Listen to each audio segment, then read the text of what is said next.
ஸ்ரீகிருஷ்ணாவின் அன்பு வணக்கங்கள். தமிழ் புத்தாண்டு 2026 முதல் 2027 வரை குழந்தை பாக்கியம் பெறப்போகும் 6 ராசிக்காரர்கள் யார் யார் அப்படிங்கிறத பற்றி தான் இந்த வீடியோவில் தெளிவாக நம்ம பார்க்க போகிறோம்.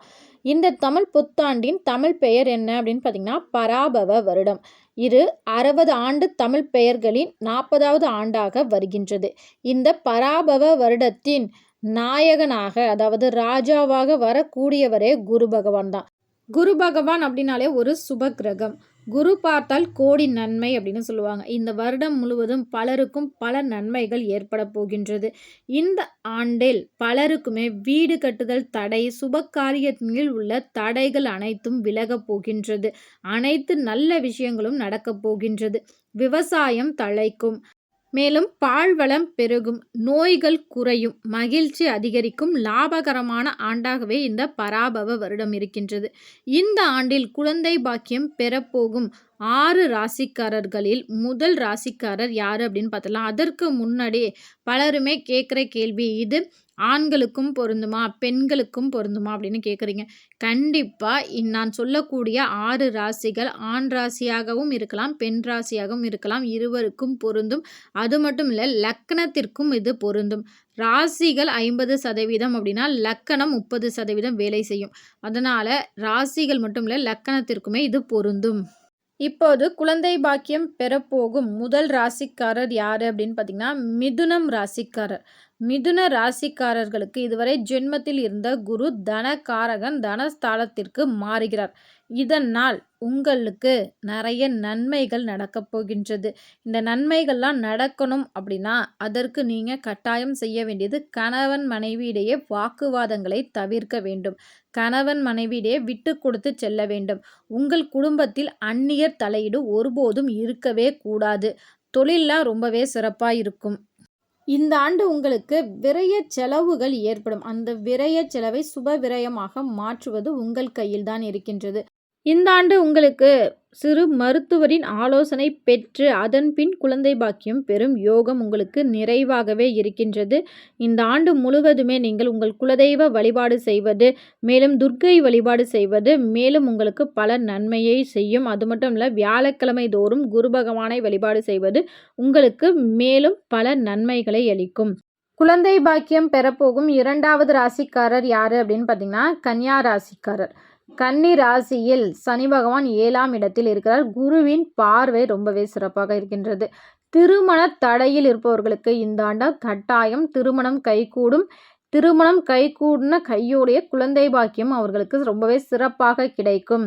அது மட்டும் இல்லை, திருமணமாகி ஒரு 4-5 வருஷம் ஆகுதுங்க, 7-8 வருஷம் ஆகுது, இன்னும் குழந்தையே கிடைக்கல அப்படின்னு சொல்லி வருத்தப்படக்கூடிய கன்னிராசிக்காரர்களுக்கு இந்த ஆண்டு கட்டாயம் குழந்தை பாக்கியம் கிடைக்கும். கன்னிராசிக்காரர்களுக்கு இந்த ஆண்டு தொழில் எல்லாமே ரொம்ப சிறப்பாக இருக்கணும். ஆனால் எதாக இருந்தாலும் ஒரு விடாமுயற்சி திட்டமிட்டு செயல்பட்டால் அதிக வெற்றி கிடைக்கும். பெண்கள் கூட்டு குடும்பத்தில் இருப்பவர்கள் தனி குடித்தனம் செல்ல வேண்டும் அப்படிங்கிற ஒரு எண்ணம் மேலோங்கும். தனி குடும்பம் சென்றாலும் நிதானம் தேவை. உழைப்பிற்கு ஏற்ற வருமானம் கட்டாயம் இருக்கும். திடீர் அதிர்ஷ்டம், சுப காரியம் அனைத்துமே நல்லா இருக்கும். குடும்பத்தில் புது வரவுகள் ஏற்படும். கடந்த ஆண்டு பட்ட கஷ்டங்கள் அனைத்தும் விலகி இந்த ஆண்டு ரொம்பவே சிறப்பாக இருக்க போகிறீர்கள். அதற்கு நீங்கள் புதன்கிழமை தோறும் திருப்பதி ஏழுமலையானை தொடர்ந்து வழிபாடு செய்வது, உங்கள் வீட்டுக்கு அருகில் இருக்க பெருமாள் கோவிலுக்கு துளசி வாங்கி கொடுத்து வழிபாடு செய்வது மேலும் உங்களுக்கு பல நன்மைகளை செய்யும். இப்போது குழந்தை பாக்கியம் பெறப்போகும் 3வது ராசிக்காரர் யார் அப்படின்னு பார்த்தீங்கன்னா விருச்சகம் ராசிக்காரர். செவ்வாயை அதிபதியாக கொண்ட விருச்சக ராசிக்காரர் இதுவரை இருந்த கஷ்டங்கள் அனைத்தும் நீங்க போகின்றது. குருவின் பார்வை கிடைக்கப் போகின்றது. உங்கள் ராசிக்கு 5ஆம் இடத்தில் சனி பகவானின் 9ல் குருவின் சிறப்பு பார்வையாக 5ஆம் பார்வையாக பார்ப்பதால் உங்கள் நீண்ட நாள் ஆசைகள் நிறைவேறும். வெளிநாடு செல்ல முயற்சிப்பவர்களுக்கு வெளிநாடு யோகம் கிடைக்கும். அது மட்டும் இல்லை, வீடு கட்டும் யோகம் அமையும். வியாபார தடைகள் நீங்கும். தொழிலில் நல்ல முன்னேற்றம் ஏற்படும். புத்திர பாக்கியம் கட்டாயம் கிடைக்கும். இந்த ஆண்டு நீங்கள் செய்ய வேண்டியது உங்கள் பெற்றோர் பெரியோர்களின் ஆரோக்கியத்தில் கவனம் தேவை. பெற்றோர் பெரியோர்களிடம் வாக்குவாதங்களை தவிர்ப்பது நல்லது. கணவன் மனைவியிடையே விட்டு கொடுத்து செல்ல வேண்டும். அது மட்டும் இல்லை, இந்த ஆண்டு கொஞ்சம் உங்களுக்கு சோம்பேறித்தனம் வரும். அந்த சோம்பேறித்தனத்தை தவிர்ப்பது ரொம்பவே நல்லது. இன்னுமே நீங்க தெளிவா விருச்சிக ராசிக்கு இந்த புத்தாண்டு பலன் எப்படி இருக்கணும் அப்படின்னு பார்க்குறீங்கன்னா, இனி வரும் காலங்கள்ல நம்ம சேனல் தொடர்ந்து வீடியோ போடுவோம். இந்த ஒரு வீடியோவ நெறைய பேர் பார்க்குறீங்க. இப்போ விருச்சிக ராசிக்கு தமிழ் புத்தாண்டு பலன்கள் அப்படிங்கிறப்ப நம்ம எந்த தெய்வத்தை வழிபாடு செய்யணும், என்னென்ன பதிப்பங்கள் நீங்கள் படிக்கணும், எந்த ஒரு தடையும் வராமல் உங்களுக்கு விரைவில் குழந்தை பாக்கியம் கிடைக்க நீங்கள் என்ன செய்யணும் அப்படிங்கிற பல விஷயங்கள் அந்த வீடியோவில் கொடுத்துருப்போம். ஏன்னா இதில் ஒரு 6 ராசிக்கு நம்ம கொடுக்கறதுனால ஒரே விஷயமா நம்ம கொடுத்துருவோம். நேரம் இருக்கும்போது கண்டிப்பாக அந்த பதிப்பகங்களையும் நீங்கள் கண்டிப்பாக பாருங்கள். அது உங்களுக்கு பயனுள்ளதாக இருக்கும். இப்போ குழந்தை பாக்கியம் பெறப்போகும் 4வது ராசிக்காரர் யார் அப்படின்னு பார்த்தீங்கன்னா, மகரம் ராசிக்காரர். மகர ராசிக்காரர்களுக்கு சனி விலகிட்டாரு. ரொம்ப சந்தோஷமா இருப்பீங்க. இந்த ஆண்டு உங்களுக்கு நிறைய நல்ல விஷயங்கள் நடக்கப் போகின்றது. இந்த ஆண்டு முழுவதுமே உங்களுக்கு தொழிலில் நல்ல முன்னேற்றம் ஏற்படும். வண்டி வாகன சேர்க்கை ஏற்படும். வீடு கட்டும் யோகம் ஏற்படும். இதுவரை இருந்த உங்களுடைய மதிப்பு மரியாதை இல்லாத இடத்துல கூட உங்களோட மதிப்பு மரியாதை உயரும். 80% நல்ல பலன்கள் இந்த ஆண்டு உங்களுக்கு அதிகமாகவே கிடைக்கப் போகின்றது. இந்த ஆண்டு உங்களுக்கு குழந்தை பாக்கியமும் சீக்கிரமாகவே கிடைக்கப் போகின்றது. அதற்கு சனிக்கிழமை தோறும் ஆஞ்சநேயர் வழிபாடு மற்றும் விநாயகர் வழிபாடை நீங்கள் தொடர்ந்து செய்வது நல்லது. அது மட்டும் இல்லை, உங்களுக்கு 2ஆம் இடத்தில் ராகு பகவான், 8இல் கேது பகவான் இருப்பதால் பேச்சில் கவனம் தேவை. பெண்களாக இருந்தால் கணவன் கூடயோ இல்லை கணவனாக இருந்தால் மனைவி கூடயோ தேவையில்லாமல் வாக்குவாதங்களில் ஈடுபட்டு அது ஒரு மன அழுத்தத்துக்குள் உண்டாகும். அதனால் வாக்கு விஷயத்தில் மட்டும் சற்று கவனம் தேவை. அந்த ஒரு விஷயத்தை மட்டும் நீங்கள் பார்த்துக்கிட்டாலே போதும். இந்த ஆண்டு கூடிய விரைவில் உங்களுக்கு குழந்தை பாக்கியம் கிடைக்கும். குழந்தை பாக்கியம் பெறப்போகும் 5வது ராசிக்காரர் யார் அப்படின்னு பார்த்தீங்கன்னா, மீனம் ராசிக்காரர். பல மீன ராசிக்காரர்களுக்கு ஒரு பயம் இருக்கும். ஏன்னா ஜென்மத்தில் சனி பகவான் இருக்கின்றார். ஆனால் அந்த சனியை குரு பகவான் பார்ப்பதுனால கண்டிப்பாக இந்த ஆண்டு உங்களுக்கு அதிக சனியின் தாக்கம் குறையும். சனியினால் பெரிய பிரச்சனைகள் இருக்காது.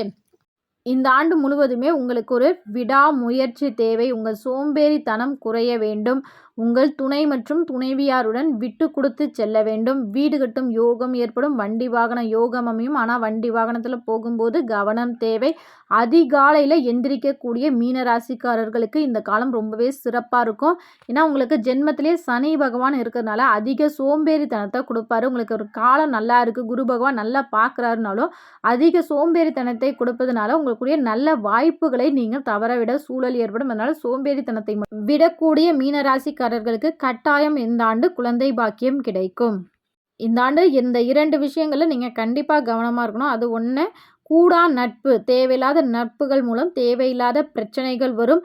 அது மட்டும் இல்லை, விஷ ஜந்துகள் மற்றும் வளர்ப்பு பிராணிகளிடையே நீங்கள் கவனம் தேவை. ஏன்னா இந்த காலகட்டத்தில் ஏதாவது ஒரு விஷப்பூச்சிகள் கடிக்கும் அபாயம், வளர்ப்பு பிராணிகளே கடிக்கும் அபாயம் ஏற்படும். அதனால் இந்த பிராணிகளிடமிருந்து கவனம் தேவை. கணவன் மனைவியிடையே விட்டு கொடுத்து செல்ல வேண்டும். பெற்றோர் பெரியோர்களின் அறிவுரையை கேட்பது நல்லது. இந்த ஆண்டு முழுவதும் வியாழக்கிழமைகளில் நீங்கள் குரு பகவானை தொடர்ந்து வழிபாடு செய்யும் போது கூடிய விரைவில் உங்களுக்கு குழந்தை பாக்கியம் கட்டாயம் கிடைக்கும். இப்போ குழந்தை பாக்கியம் பெறப்போகும் 6வது ராசிக்காரர் யார் அப்படின்னு பார்த்தீங்கன்னா, ரிஷபம் ராசிக்காரர். ஏன்னா இந்த ஆண்டு குருவே ராஜாவாக வருவதால் இந்த ரிஷப ராசிக்காரர்களுக்கு குரு பகவான் 7ஆம் வீட்டை பார்ப்பதால் சுப காரியங்கள் நடக்கும். தடைப்பட்ட சுப காரியங்கள் ஒவ்வொன்றாக நடக்க ஆரம்பிக்கும். குழந்தை பாக்கியத்திற்காக காத்திருக்கக்கூடிய ரிஷபராசிக்காரர்களுக்கு கட்டாயம் குழந்தை பாக்கியம் கிடைக்கும். கணவன் மனைவியிடையே உள்ள கருத்து வேறுபாடுகள் மறைந்து அந்யோன்யம் அதிகரிக்கும். 30 வயதிற்கு மேற்பட்டவர்கள் கூட திருமண தடையில் இருப்பவர்களுக்கு இந்த ஆண்டு கட்டாயம் திருமணம் கைகூடும். திருமணம் கைகூடிய கையோடு இந்த ஆண்டே நீங்கள் திருமணம் ஃபஸ்ட்டே நீங்கள் நடைபெற்றுச்சு அப்படின்னா உடனே உங்களுக்கு குழந்தை பாக்கியமும் கட்டாயம் கிடைக்கும். அந்தளவுக்கு குரு பகவான் உங்களுக்கு பல நன்மைகள் செய்ய காத்து கொண்டிருக்கிறார். இந்த ஆண்டு முழுவதுமே பௌர்ணமியில் உங்கள் குலதெய்வ வழிபாடு, பௌர்ணமியில் சந்திரன் வழிபாடு, பௌர்ணமியில் கிரிவலம் செல்வதெல்லாம் உங்களுக்கு மேலும் பல நன்மைகளை ஏற்படுத்தும்.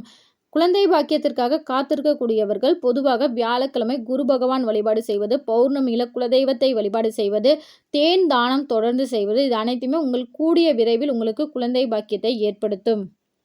மேலும் இந்த வீடியோ உங்களுக்கு பயனுள்ளதாக இருக்கும் என்ற நம்பிக்கையில் மற்றொரு வீடியோவில் சந்திக்கிறேன். இந்த வீடியோ உங்களுக்கு பிடிச்சிருந்தா உங்களுக்கு பிடித்த கடவுள் யார் அப்படிங்கிறத மறக்காமல் எங்களோட கமெண்ட் செக்ஷனில் ஷேர் பண்ணிக்கோங்க. இது உங்கள் ஸ்ரீ கிருஷ்ணா யூடியூப் சேனல். நன்றி, வணக்கம்.